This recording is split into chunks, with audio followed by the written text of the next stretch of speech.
Hello दोस्तों, कैसे हैं आप लोग। आई होप आप सभी अच्छे होंगे। मैं आप सभी का गोविंद गुरु के चैनल पर स्वागत करता हूं। आज मैं आप सभी के लिए सीटेट 26 जून 2011 का ईवीएस पेपर का एनालिसिस लेकर आया हूं। तो चलिए देखते हैं। क्वेश्चन नंबर 1 में दिया हुआ है, पर्यावरण अध्ययन के शिक्षक के रूप में आप बच्चों को चिड़ियाघर ले जाने की योजना बनाते हैं। आप बच्चों को निम्नलिखित में से कौन सी गतिविधि करने की अनुमति नहीं देंगे। चिड़ियाघर के जानवरों के लिए बहुत सारी खाने की सामग्री ले जाना, चिड़ियाघर के विभिन्न जानवर कौन सा भोजन खाते हैं यह पता लगाना, चिड़ियाघर में जिन जानवरों को देखेंगे उनकी फोटो एकत्रित करना, चिड़ियाघर में उन्होंने जो देखा उसका चित्र बनाने के लिए ड्राइंग का कॉपी साथ ले जाना। तो देखिए, ड्राइंग का कॉपी साथ ले जाना अच्छी बात है, बच्चे में क्रिएटिविटी होगी। उसके बाद जानवरों का फोटो एकत्रित करना, ये भी अच्छी बात है। उसके बाद चिड़ियाघर के जानवर क्या खाते हैं, कौन सा भोजन खाते हैं यह पता लगाना। लेकिन चिड़ियाघर के जानवरों के लिए बहुत सारे खाने की सामग्री ले जाना, ये कभी भी टीचर अनुमति नहीं देगा। ठीक है, टीचर कभी भी अनुमति इस बात को नहीं देगा कि आप चिड़ियाघर के जानवरों के लिए खाने की सामग्री ले जाएं, क्योंकि बच्चों को यह पता थोड़े है कि किस जानवर का कौन सा स्वभाव है। कई बच्चों के लिए वो घातक साबित हो जाएगा, कई कोई जानवर झपटा उपटा मार दिया बच्चों पे। तो इसलिए कभी भी टीचर यह अनुमति नहीं देगा कि चिड़ियाघर की जानवरों के लिए बहुत सारे खाने की सामग्री ले जाए। इसलिए इस क्वेश्चन का राइट आंसर ऑप्शन नंबर 1 हो जाएगा। नेक्स्ट क्वेश्चन पे चलते हैं। क्वेश्चन नंबर 2 में क्या दिया हुआ है, बीज अंकुरण की अवधारणा को इस तरह सबसे बेहतर तरीके से पढ़ाया जा सकता है। बीज बोने, अंकुरण के विभिन्न चरणों का अवलोकन करने और उनका चित्र बनाने की गतिविधि को बच्चों को निष्पादित करने के लिए कहना, अंकुरित बीज को फोटो दिखाना, कक्षा में अंकुरित बीज को दिखाना और अंकुरण की प्रक्रिया को स्पष्ट करना, बोर्ड पर चित्र बनाते हुए अंकुरण के चरणों को प्रदर्शित करना। तो देखिए, इस क्वेश्चन का राइट आंसर ऑप्शन नंबर 1 हो जाएगा, क्योंकि बीज बोने और अंकुरण के विभिन्न चरणों का अवलोकन करना से क्या होगा, बच्चा दिन पर दिन उसका क्या करेगा, उसका अंकुरण का देखेगा कि कितने दिन में क्या विकसित हो रहा है, कितने दिन में बीज अंकुरित हो रहा है, कितने दिन में कितना बड़ा हुआ, उससे उसको ज्यादा समझ में आएगा। फोटो दिखाइएगा उससे उतना समझ नहीं पाएगा, क्योंकि जो करके सीखा जाता है उसमें बच्चे बहुत ज्यादा सीखते हैं। ठीक है, अपने हाथों से, खोजबीन से, करके सीखने से ज्यादा बच्चे सीखते हैं। तो इस क्वेश्चन का राइट आंसर ऑप्शन नंबर 1 हो जाएगा। नेक्स्ट क्वेश्चन पे चलते हैं। क्वेश्चन नंबर 3 में दिया है, मीरा और दिव्या छोटी लड़कियां हैं। मीरा समोसा, कटलेट और डबल रोटी खाना पसंद करती है, जबकि दिव्या ऐसा भोजन पसंद करती है जिसमें लोहा तत्व की कमी है। मीरा और दिव्या में निम्नलिखित बीमारियों में से क्रमशः कौन सी बीमारी होगी, मोटापा और स्कर्वी, स्कर्वी और एनीमिया, एनीमिया और रतौंधी, मोटापा और एनीमिया। तो इस क्वेश्चन का राइट आंसर ऑप्शन नंबर 4 हो जाएगा, मोटापा और एनीमिया। देखिए, समोसा, कटलेट, डबल रोटी खाना पसंद करती है यानी मोटापा है उसको, और दिव्या जो है ऐसा भोजन पसंद करते है जिसमें लोहा तत्व की कमी है। जैसे लोहा तत्व की कमी में क्या खाया जाता है, आंवला, पालक, गुड़, ये सब खाया जाता है एनीमिया की कमी के कारण। ठीक है, तो नेक्स्ट क्वेश्चन पे चलते हैं। इस क्वेश्चन का राइट आंसर ऑप्शन नंबर 4 हो जाएगा। बच्चों को विभिन्न प्रकार के ईंधन से परिचित कराने के लिए शिक्षक कक्षा में कुछ ईंधन के नमूने दिखा सकता है। एक लघु फिल्म दिखाने के साथ खाना पकाने के लिए इस्तेमाल होने वाली संभावित ईंधन के प्रकार पर बच्चों के साथ चर्चा कर सकता है। चार्ट पर ईंधन का चित्र प्रदर्शित कर सकता है। बच्चों से विभिन्न प्रकार के ईंधन की सूची बनाने के लिए कह सकता है। तो इस क्वेश्चन का राइट आंसर ऑप्शन नंबर 2 हो जाएगा। देखिए, आप लघु फिल्म दिखाइएगा और खाना पकाने में इस्तेमाल होने वाले संभावित ईंधन के प्रकारों को बच्चों के साथ सामूहिक चर्चा कीजिएगा, तो बच्चों को अच्छी तरीके से एक दूसरे का अभिव्यक्ति और एक दूसरे का विचार जानने का भी मौका मिलेगा और बच्चे एक दूसरे से भी सीख सकेंगे। इसलिए इस क्वेश्चन का राइट आंसर ऑप्शन नंबर 2 हो जाएगा। नेक्स्ट क्वेश्चन पे चलते हैं। क्वेश्चन नंबर 5 में दिया है, मानचित्रण पढ़ाने के लिए आवश्यक कौशल में शामिल है। क्या शामिल है, अभिव्यक्तात्मक योग्यताओं को बाहर निकालने के लिए विलक्षण संप्रेषण कौशल, स्थान, दूरी, दिशाओं की सापेक्ष स्थिति को समझने की योग्यता, ड्राइंग और पेंटिंग की विलक्षण कुशलता, गोलों पर स्थित दर्शने के लिए स्केच और गणनाओं का प्रयोग करने की योग्यता। तो इस क्वेश्चन का राइट आंसर ऑप्शन नंबर 2 हो जाएगा। देखिए, मानचित्रण कौशल जो होता है स्थान, दूरी और दिशाओं की सापेक्ष स्थिति को समझने की योग्यता ही होता है। आप प्राथमिक विद्यालय में बच्चों से बोलते हैं कि कि आप अपने घर से विद्यालय तक एक रोड मैप बनाइए। बच्चा क्या करता है, बच्चा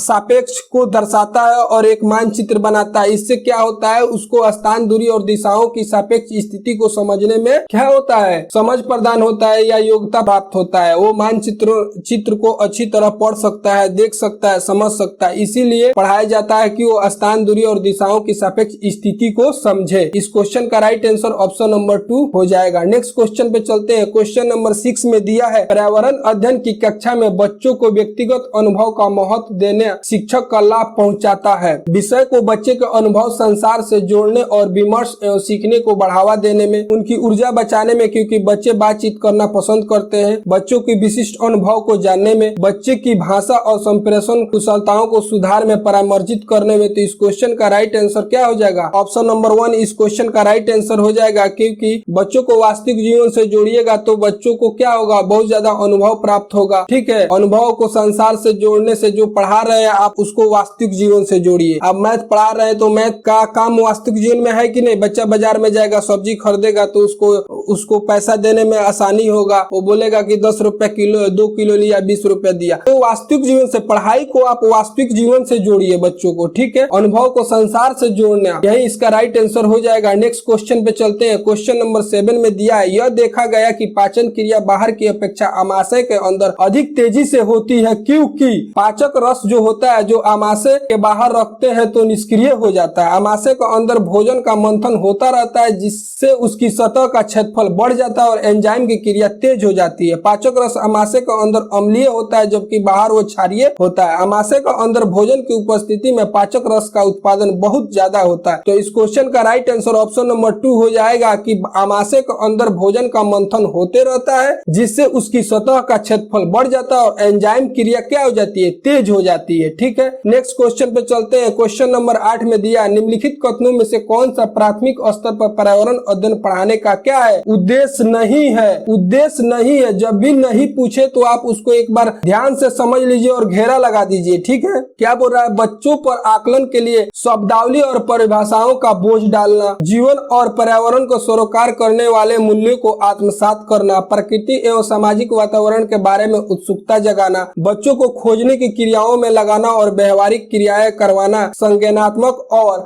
मानस चालक कौशल को विकास में सहायक होता है। तो इस क्वेश्चन का राइट आंसर ऑप्शन नंबर 1 हो जाएगा, क्योंकि हमसे पूछ रहा है पर्यावरण में प्राथमिक स्तर पर पर्यावरण अध्ययन पढ़ाने का उद्देश्य नहीं है। आप बच्चों को शब्दावली और परिभाषाओं का बोझ डाल रहे हैं, आप बोल रहे हैं याद करो, आप उसको दंड दे रहे हैं, ये सब कभी भी पर्यावरण अध्ययन पढ़ाने का उद्देश्य नहीं है। ठीक है, आप परिभाषाओं और शब्दावली का बोझ नहीं डाल सकते हैं। ठीक है, तो इस क्वेश्चन का राइट आंसर ऑप्शन नंबर 1 हो जाएगा। नेक्स्ट क्वेश्चन पे चलते हैं। क्वेश्चन नंबर 9 में दिया है, भैंस के पीठ पर अक्सर बगुला एक पक्षी दिखाई देता है। ठीक है, इसलिए ऐसा होता है क्योंकि बगुला भैंस के पीठ पर परजीवी कीट खाता है, घास में पाए जाने वाले कीट खाता है, भैंस के पीठ पर बैठकर गाना पसंद करता है, उस उड़ने के बाद थोड़ा आराम करता है। देखिए, उड़ने के बाद थोड़ा आराम नहीं करता है, वह गाना पसंद नहीं करता है, वो गाना पेड़ पे भी बैठकर गा सकता है, घास पर पाए जाने वाले कीट नहीं खाता है। इस क्वेश्चन का राइट आंसर ऑप्शन नंबर 1 हो जाएगा, परजीवी कीट खाता है। देखिए,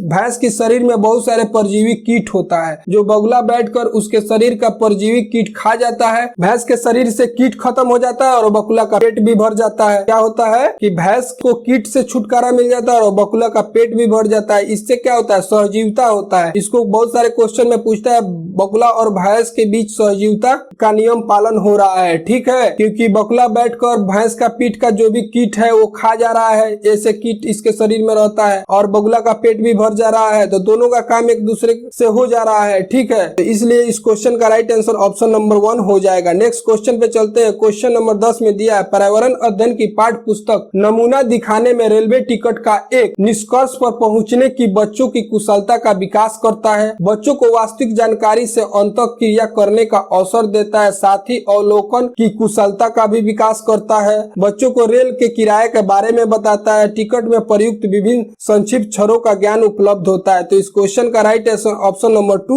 हो जाएगा। देखिए बच्चा जब टिकट देखेगा तो टिकट में देखेगा कि किस बर्थ में मेरा सीट है, सीट नंबर कितना है, किराया कितना है, कहां से कहां का टिकट है, किस बोगी का टिकट में दिया है 2A 2AC का है, A1 बोगी में 21 नंबर लोअर बर्थ मिला है, इसको 22 नंबर अपर बर्थ मिला है, ठीक है, और ये फीमेल है, ठीक है, और ये दोनों मेल है। तो इसमें अवलोकन की कुशलता विकास होता है और क्या होता है, वास्तविक जानकारी से अंतःक्रिया का अवसर मिलता है। कोई बोल रहा है मेरा 1500 रुपया लग गया, लेकिन बच्चा इस टिकट को देखेगा तो देखेगा ना कि हाँ इसमें टोटल किराया कितना लगा हुआ है, इसमें लिखा रहता है 2578 ओनली, ठीक है, यानी 2578 रुपया लगा हुआ है। तो ये सब देखकर बच्चा क्या करेगा, वास्तविक जानकारी से अंतःक्रिया करने का अवसर मिलता है और अवलोकन की कुशलता का विकास होता है। इसलिए इस क्वेश्चन का राइट आंसर ऑप्शन नंबर 2 हो जाएगा। नेक्स्ट क्वेश्चन पे चलते हैं। क्वेश्चन नंबर 11 में क्या दिया है, निम्नलिखित में से कौन सा प्राथमिक विद्यालय में पर्यावरण पढ़ाने का उद्देश्य निरूपित है। अपने ज्ञान का विस्तार करने के लिए बच्चों को सूचना देना कि उन्हें कौन सी किताब पढ़नी चाहिए। बताइए, अपने ज्ञान का विस्तार, आप अपने ज्ञान का विस्तार करने के लिए बच्चों को कहेंगे कि आपको कौन सी किताब पढ़ेगा, तो बच्चा पढ़ेगा तो बच्चा का ना ज्ञान का विकास होगा कि आपका विकास हो जाएगा। ये तो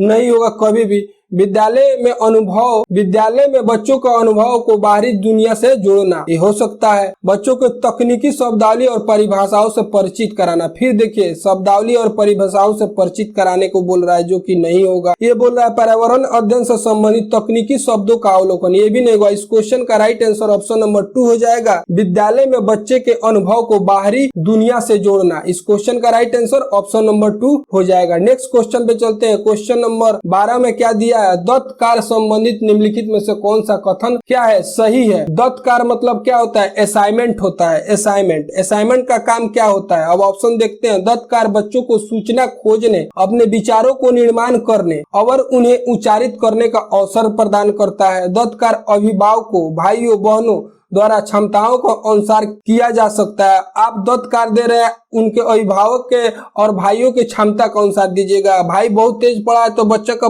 हेवी दत्त कार्य दे दीजिएगा, जिससे क्या होगा कि उसका भाई बहुत अच्छा है, उसका अभिभावक बहुत पढ़ने में तेज है, इसको हेवी दत्त कार्य दे दो, भारी बहुत ज्यादा हेवी दत्त कार्य दे दो। तो ये सब गलत बात है। आप उसके अनुसार दीजिए, बच्चे के अनुसार दीजिए, उसके अभिभावक के अनुसार देने से क्या फायदा है। प्रतिदिन विविधता और अभ्यास करने के लिए कक्षा कार्य और फिर गृह कार्य के रूप में दत्त कार्य देना आवश्यक है, ये भी नहीं होगा। दत्त कार्य का आकलन एकमात्र तरीका, आकलन का एकमात्र तरीका दत्त ही कार्य है। आप बहुत सारा आकलन बहुत तरीका से लिया जाता है। तो इस क्वेश्चन का राइट आंसर ऑप्शन नंबर 1 हो जाएगा कि दत्त कार्य बच्चों को सूचना खोजने, आप असाइनमेंट दे रहे हैं तो बच्चा कहीं कहीं से सूचना खोजेगा, नेट पे सर्फिंग करेगा, जहां तहां से सूचना इकट्ठा करके अपने प्रोजेक्ट में डालेगा, अपने विचारों को निर्माण करेगा और अपने मित्रों और शिक्षकों के साथ उस क्या करेगा, अभिव्यक्ति करने का, संप्रेषण करने का, उसका अभिव्यक्ति का भी कौशल विकास होगा। ठीक है, तो इस क्वेश्चन का राइट आंसर ऑप्शन नंबर 1 हो जाएगा। नेक्स्ट क्वेश्चन पे चलते हैं। क्वेश्चन नंबर 13 में दिया हुआ है,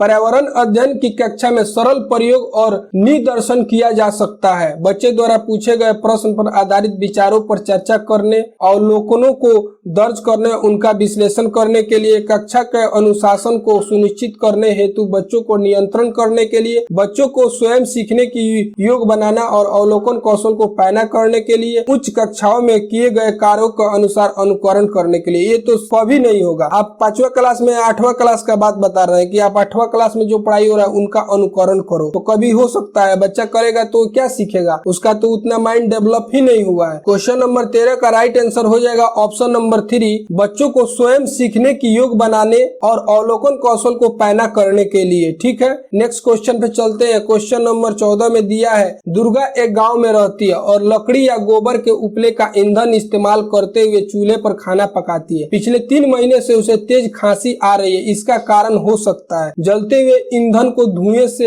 उसे एलर्जी हो गई है, उसकी झोपड़ी के अंदर और बाहर प्रदूषण और वृद्धावस्था, ईंधन के जलने से उत्पादित कार्बन मोनोऑक्साइड जो उसके श्वसन नली में जाम हो गई होगी। जलते हुए ईंधन से उत्पादित काला धुआं जो उसके श्वसन नली में जाम हो गया होगा। तो यही इसका राइट आंसर हो जाएगा। जो मतलब वो गोबर के उपले का ईंधन का इस्तेमाल कर रही है तो उससे जो काला धुआं निकल रहा है वह क्या कर रहा है, जाकर श्वसन नली में जाम हो गया है, जिससे उसको 3 महीने से तेज खांसी आ रही है। तो इस क्वेश्चन का राइट आंसर ऑप्शन नंबर 4 हो जाएगा। नेक्स्ट क्वेश्चन पे चलते हैं। क्वेश्चन नंबर 15 में दिया है, दोपहर के भोजन अवकाश के बाद पर्यावरण अध्ययन पढ़ाते समय आप यह पाते हैं कि बच्चे पाठ में रुचि नहीं ले रहे हैं, आप क्या करेंगे? बच्चों को बाहर मैदान में खेलने के लिए ले जाएंगे, बच्चे से कहेंगे कि वे डेस्क पर सिर रखकर आराम करें, पाठ को रोचक बनाने के लिए बहुआयामी बुद्धि पर आधारित दृश्य एवं श्रव्य सामग्री का प्रयोग करेंगे, प्रकरण को तुरंत बदल देंगे। तो ये तो होगा नहीं। अब बच्चा रुचि नहीं ले रहा था, प्रकरण ही बदल दीजिएगा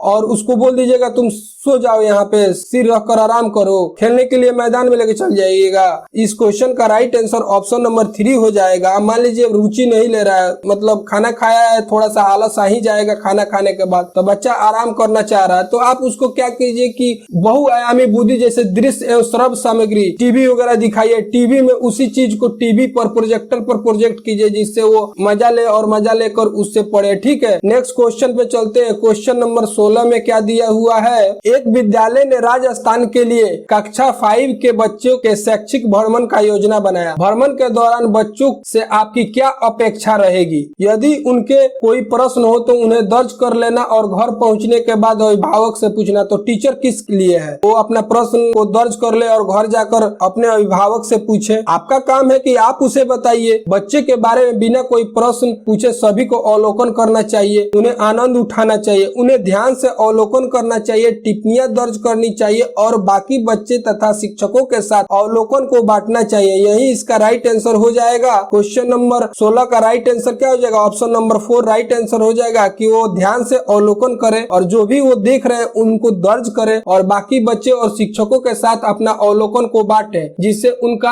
अभिव्यक्ति और संप्रेषण कौशल का भी विकास होगा। ठीक है, नेक्स्ट क्वेश्चन पे चलते हैं। क्वेश्चन नंबर 17 में क्या दिया है, रीना अपने घर के कूड़े नीचे दर्शाए तरीके से 2 ढेरियों में अलग करती है। ठीक है, क्या दिया हुआ है, एक में रख रही है केले का छिलका, सब्जी का छिलका, सूखी पत्तियां, अखबार। दूसरे में रख रही है जैम की बोतल, सॉस की बोतल, उपयोग में लाई गई टूथपेस्ट, ट्यूब, प्लास्टिक के खिलौने। रीना ने 2 ढेरियों में कूड़े निम्न आधार पर अलग किया। घरेलू कचरा, औद्योगिक कचरा, दुर्गंध है, दुर्गंध रहित है, अपघटित होने वाला, अपघटित नहीं होने वाला, पुनः चक्रण किया जा सकता है, पुनः चक्रण नहीं किया जा सकता है। तो इस क्वेश्चन का राइट आंसर ऑप्शन नंबर 3 हो जाएगा, अपघटित होने वाला, अपघटित नहीं होने वाला। देखिए, केले का छिलका हुआ, सब्जी का छिलका हुआ, सूखी पत्तियां हुआ, अखबार हुआ, ये सब अपघटित हो जाएंगे, लेकिन जैम का बोतल है, सॉस का बोतल है, उपयोग में लाई गई टूथपेस्ट या ट्यूब, प्लास्टिक के खिलौने हैं जो अपघटित नहीं होंगे, उसको अलग अलग रखिए। ठीक है, तो इस क्वेश्चन का राइट आंसर क्या हो जाएगा? Option number 3। नेक्स्ट क्वेश्चन पे चलते हैं। क्वेश्चन नंबर 18 में दिया है, किसके नेतृत्व में चिपको आंदोलन को बल मिला? A.K. बनर्जी, सुंदरलाल बहुगुणा, अमृता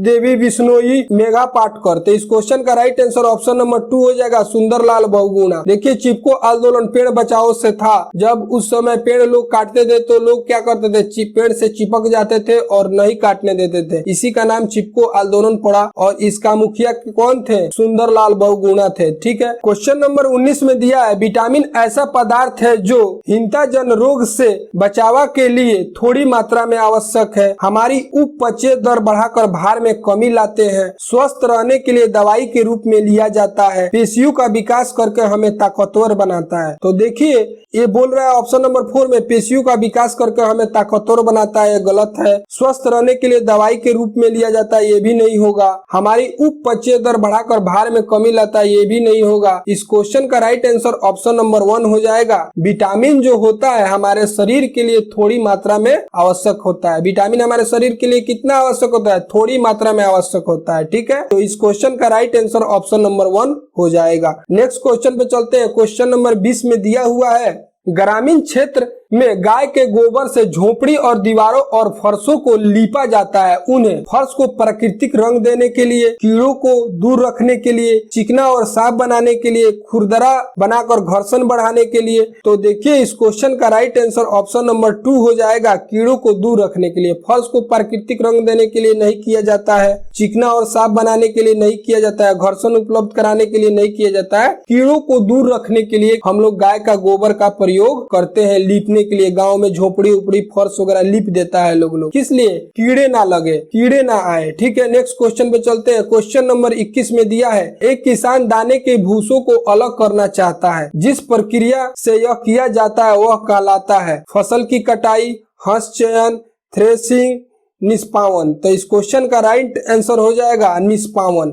इस क्वेश्चन का राइट आंसर क्या हो जाएगा? निष्पावन। देखिए हंस चयन जो चलनी से हम लोग चालते हैं उसको हंस चयन बोलते हैं। थ्रेसिंग तो आप लोग जानते हैं, ये थ्रेसर जो होता है। फसल का कटाई एक अलग ही चीज है। तो इस क्वेश्चन का राइट आंसर ऑप्शन नंबर 4 हो जाएगा। आप यहाँ पे देख भी लीजिए, बोल रहा है किसी मिश्रण के अवयवों को इस प्रकार पृथक करने की विधि को निष्पावन कहते हैं। ठीक है, एक लेडीज है जो क्या कर रही है कि सूपा है, सूपा में भूसा और अनाज जो मिश्रण है उसको ली हुई है और उसको हवा जिस दिशा से बह रहा है उधर साइड में गिरा रही है। भूसा क्या हो रहा है? उड़ जा रहा है हवा के साथ और अनाज नीचे यहाँ पे गिर जा रहा है। ठीक है, तो इसको हम लोग क्या बोलते हैं? निष्पावन बोलते हैं। देखिए जिस तरह मैं आप लोगों के लिए मेहनत कर रहा हूँ, इसको मैंने खोज के एनसीईआरटी से खोज के निकाला है। तो मैं आप लोग से यही कहूंगा कि मेरे मेहनत को आप लोग अप्रिशिएट कीजिए और मेरे चैनल को लाइक कीजिए, सब्सक्राइब कीजिए। ठीक है, नेक्स्ट क्वेश्चन पे चलते हैं। क्वेश्चन नंबर 22 में दिया है, नेक्स्ट क्वेश्चन पे चलते हैं। क्वेश्चन नंबर 22 में दिया है, पर्यावरण अध्ययन की पाठ्य पुस्तक में पहली शामिल करने का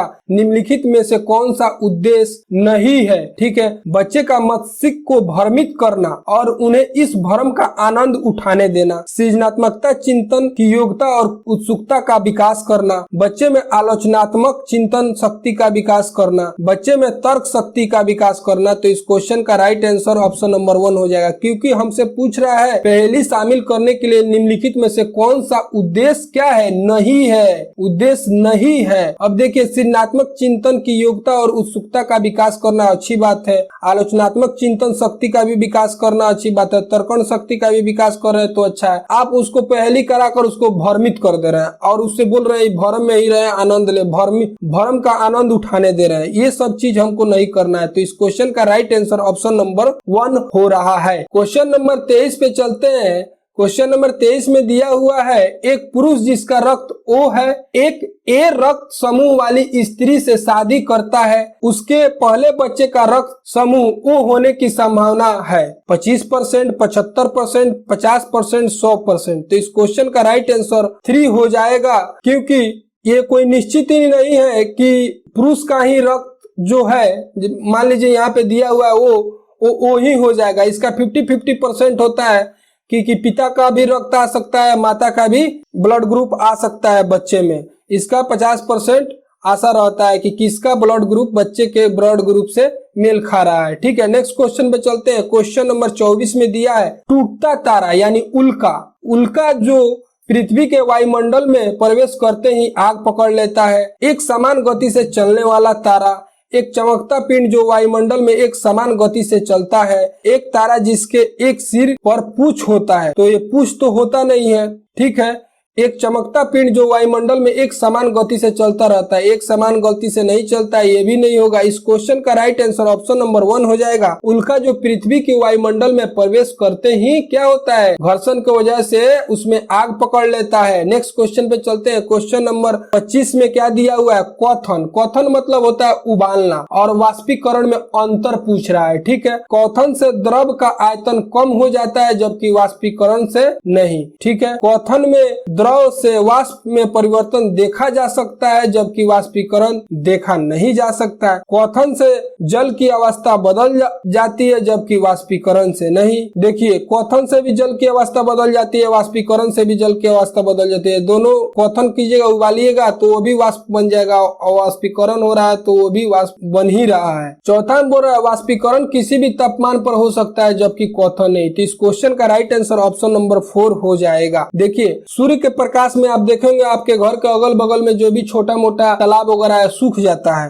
उसका पानी वाष्पीकरण होने के चलते सूख जाता है। लेकिन क्वथन जो है क्या बोल रहा है, जबकि क्वथन नहीं, क्वथन जब भी होता है वो 100 डिग्री सेल्सियस पे ही होता है। उबालना, पानी को उबालिएगा तो 100 डिग्री सेल्सियस पे ही होगा, लेकिन वाष्पीकरण है, सूर्य का टेम्परेचर 45 डिग्री सेल्सियस होगा, उसी में वाष्पीकरण हो जाएगा, उसी में पूरा तालाब क्या हो जाएगा, सूख जाएगा। अगल बगल के जो भी नाले वाले हैं सूख जाएंगे। 20 डिग्री 25 डिग्री सेल्सियस पे ही सूख जाते हैं, वाष्पीकरण हो जाता है। तो यही इसका राइट आंसर हो जाएगा कि वाष्पीकरण किसी भी तापमान पर हो सकता है, जबकि क्वथन नहीं। ठीक है, नेक्स्ट क्वेश्चन पे चलते हैं। क्वेश्चन नंबर 26 में क्या दिया है, प्राथमिक स्तर पर आकलन में शामिल होना चाहिए, अर्धवार्षिक और वर्ष के अंत में वार्षिक परीक्षाएं। ये तो कभी नहीं होगा। आप मान लीजिए कि आकलन में शामिल होने के लिए आप अर्धवार्षिक और वार्षिक परीक्षा ले रहे हैं, बीच में बच्चा क्या गलती किया है, क्या सीखा है, क्या नहीं सीखा, आप पता ही नहीं कर रहे हैं, तो इससे क्या फायदा है। ठीक है, छोटे बच्चों को उत्तीर्ण अथवा अनुत्तीर्ण श्रेणी के अंतर्गत आंकने के लिए प्रत्येक सप्ताह गृह कार्य और कक्षा कार्य देना। अब आप पास या फेल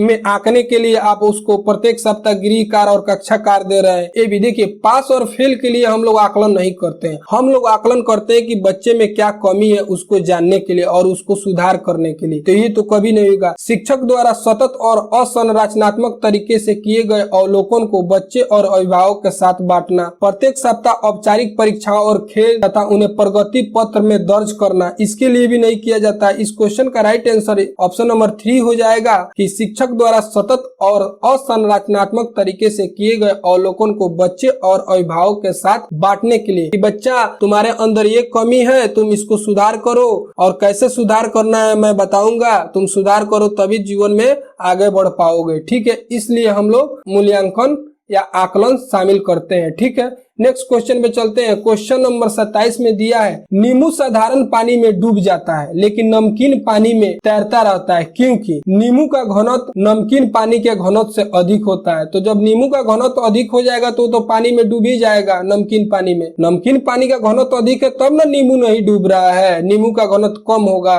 क्या बोल रहा है, नींबू का घनत्व नमकीन पानी में कम हो जाता है, ये भी नहीं होगा। नमकीन पानी का घनत्व साधारण पानी के घनत्व से अधिक होता है, यही इसका राइट आंसर हो जाएगा ऑप्शन नंबर 3 कि नमकीन पानी का घनत्व, ठीक है, साधारण पानी का घनत्व से अधिक होता है। इसीलिए मृत सागर में लोग तैरते हैं, आप उसमें सो जाइएगा फिर भी नहीं डूबिएगा। मृत सागर में इतना ना नमक है कि उस पानी में कोई डूबता ही नहीं है, उस पे लोग जिसको स्विमिंग करना नहीं आता है वो भी तैरता है, क्योंकि नमकीन पानी का घनत्व इतना ना ज्यादा होता है साधारण पानी से कि लोग उस पे तैरते हैं। ठीक है, साधारण पानी का घनत्व नमकीन पानी का घनत्व से अधिक होता है, ये भी नहीं होगा। तो इस क्वेश्चन का राइट आंसर ऑप्शन नंबर 3 हो जाएगा। नेक्स्ट क्वेश्चन पे चलते हैं। क्वेश्चन नंबर 28 में क्या दिया है, पके हुए चावल रेफ्रिजरेटर में अपेक्षाकृत लंबे समय तक परिरक्षित किया जा सकता है, क्योंकि कम तापमान पर भोजन का नमी तत्व घट जाता है। रेफ्रिजरेटर में कुछ ऐसे रसायन होते हैं जो रोगाणुओं को नष्ट कर देते हैं, रोगाणु निष्क्रिय हो जाते हैं, रोगाणु कम तापमान पर नष्ट हो जाते हैं। तो इस क्वेश्चन का राइट आंसर ऑप्शन नंबर 3 हो जाएगा। कम तापमान पर रोगाणु निष्क्रिय हो जाते हैं। क्या होते हैं, कम तापमान पर रोगाणु निष्क्रिय हो जाते हैं। जब तापमान कम रहता है तो रोगाणु जो होता है वो निष्क्रिय हो जाता है। इसीलिए रेफ्रिजरेटर यानी फ्रिज में लंबे समय तक आप सामान को क्या कर सकते हैं, सुरक्षित कर सकते हैं। ठीक है, नेक्स्ट क्वेश्चन पे चलते हैं। क्वेश्चन नंबर 29 में क्या दिया है, रक्त की जांच द्वारा किसकी उपस्थिति में मलेरिया की पहचान होती है। लाल रक्त कोशिकाओं में मच्छर के अंडे, लाल रक्त कोशिकाओं में मलेरिया परजीवी प्लाज्मोडियम, रक्त क्षतिग्रस्त यकृति कोशिकाएं, रक्त में मच्छर के लार्वे। तो इस क्वेश्चन का राइट आंसर ऑप्शन नंबर 2 हो जाएगा, लाल रक्त कोशिकाओं में मलेरिया परजीवी प्लाज्मोडियम। देखिए, मच्छर के पेट में कौन ताक झांक किए थे, रोनाल्ड रॉस ने मच्छर के पेट में ताक झांक किया था और उन्होंने पता लगाया था कि अगर किसी मनुष्य के शरीर में प्लाज्मोडियम अधिक है तो उसे मलेरिया यानी मलेरिया बुखार हो सकता है। मलेरिया बुखार को पता करने के लिए हम लोग क्या करते हैं, उनका रक्त जांच करते हैं और रक्त में प्लाज्मोडियम पाया जाता है, तो इससे पता चलता है कि इनको मलेरिया बुखार है। नेक्स्ट क्वेश्चन पे चलते हैं। क्वेश्चन नंबर 30 में दिया है, पर्यावरण अध्ययन की कक्षा में अवधारणाओं को स्पष्ट करने के लिए कविता और कहानी कथन का प्रयोग करना। बच्चे में विद्यमान भाषिक शैक्षिक और सांस्कृतिक विविधता को ध्यान में रखता है, उचित दिशा में बच्चों को ऊर्जा को केंद्रित करता है, पाठ को आनंददायक और रोचक बनाने में मदद करता है, स्थानीय और विश्व स्तर पर संसार की प्रकृति को खोजने और कल्पना करने की योग्यता का विकास करने में मदद करता है। तो इस क्वेश्चन का राइट आंसर ऑप्शन नंबर 4 हो जाएगा कि स्थानीय एवं विश्व स्तर पर संसार की प्रकृति को खोजने और कल्पना करने की योग्यताओं का विकास करने में मदद करता है। ठीक है, क्या कविता और कहानी? कविता और कहानी होता है जो स्थानीय और विश्व स्तर पर संसार की प्रकृति को खोजने और कल्पना करने की योग्यता का कौशल का विकास करता है। ठीक है, तो इस क्वेश्चन का राइट आंसर ऑप्शन नंबर 4 हो जाएगा। ठीक है, आज का क्लास आप लोगों का यहीं पे समाप्त होता है। अगर आप लोगों को मेरा काम पसंद आ रहा है, मेरे काम से संतुष्ट है, मेरे मेहनत से संतुष्ट है, तो मेरे चैनल को लाइक करें, शेयर करें, सब्सक्राइब करें और कमेंट भी करें। धन्यवाद।